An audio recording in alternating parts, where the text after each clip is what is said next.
दोस्तों, एक unplanned social media call Jantar Mantar पर होती है। रिजर्वेशन रिफॉर्म को लेकर एक भीड़ जंतर मंतर पर इकट्ठा हो जाती है और पुलिस द्वारा लाठीचार्ज करके उस भीड़ को भगा दिया जाता है।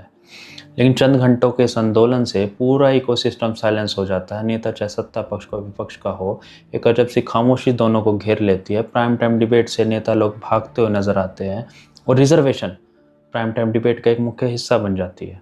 दोस्तों, मैं जनरल कैटेगरी से आता हूँ, लेकिन यहाँ देखने वाली बात यह है कि रिजर्वेशन रिफॉर्म को लेकर असली बेनिफिशियरी कौन और असली बेनिफिशियरी जंतर मंतर से क्यों गायब था। जब तक वो असली बेनिफिशियरी जंतर मंतर में इस मूवमेंट का हिस्सा नहीं बनेंगे, तब तक ये मूवमेंट सक्सेस नहीं हो सकती।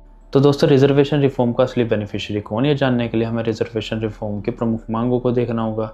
उनकी प्रमुख मांगों में से सबसे बड़ी मांग है कि SC, ST या OBC कैटेगरी के लिए क्रीमी लेयर की डेफिनेशन की जाए।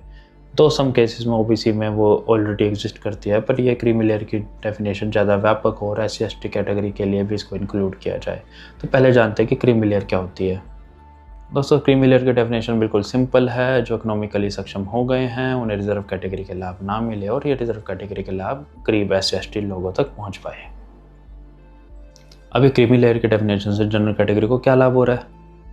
टीना डाबी मैम का प्राइम एग्जांपल लेते हैं। टीना डाबी मैम के father mother already government employ है, यानी सक्षम परिवार था। टीना डाबी मैम और उनकी बहन कहाँ कम्पीट करते हैं, वो रिजर्व कोटे में कम्पीट करते हैं, यानी जो सीट SC कम्युनिटी के किसी गरीब छात्र या छात्रा को मिल सकती थी, उन्होंने वो सीट को ऑक्यूपाई किया। अब जब क्रीमी लेयर की डेफिनेशन होगी तो वो कहाँ कम्पीट करेंगे, वो जनरल कोटे में कम्पीट करेंगे। तो अगर उनके परिवार के कोई सदस्य सीट लेता है तो किसकी सीट लेगा, वो जनरल कोटे की सीट लेगा। तो जनरल कैटेगरी को तो नुकसान है, उनके कोटे में ऑलरेडी पहले इतनी संख्या है, उसके बाद और लोग जो अभी SC कोटे में कम्पीट कर रहे हैं वो जनरल कोटे में कम्पीट करेंगे। तो उसका असली बेनिफिशियरी कौन है, उसका असली बेनिफिशियरी तो हमारे SC कोटे या गरीब OBC छात्र या छात्राएं हैं। तो इस आंदोलन में वो कहाँ हैं। तो दोस्तों, असली बेनिफिशियरी को निकल कर आना होगा अगर इस मूवमेंट को सक्सेसफुल करना है। इसको ऐसे समझे कि वुमेन अपने राइट्स की डिमांड नहीं कर रही और कुछ मैन उनका साथ नहीं दे रहे, तो वुमेन को कभी उनके राइट्स ना मिल पाते। संविधान सभा में डॉक्टर अंबेडकर साहब ऐसी राइट्स की बात कर रहे हैं और कुछ अगड़े न संविधान सभा में और न संसद में उनका साथ देते, तो ऐसे राइट्स कभी ना SCs को मिल पाते।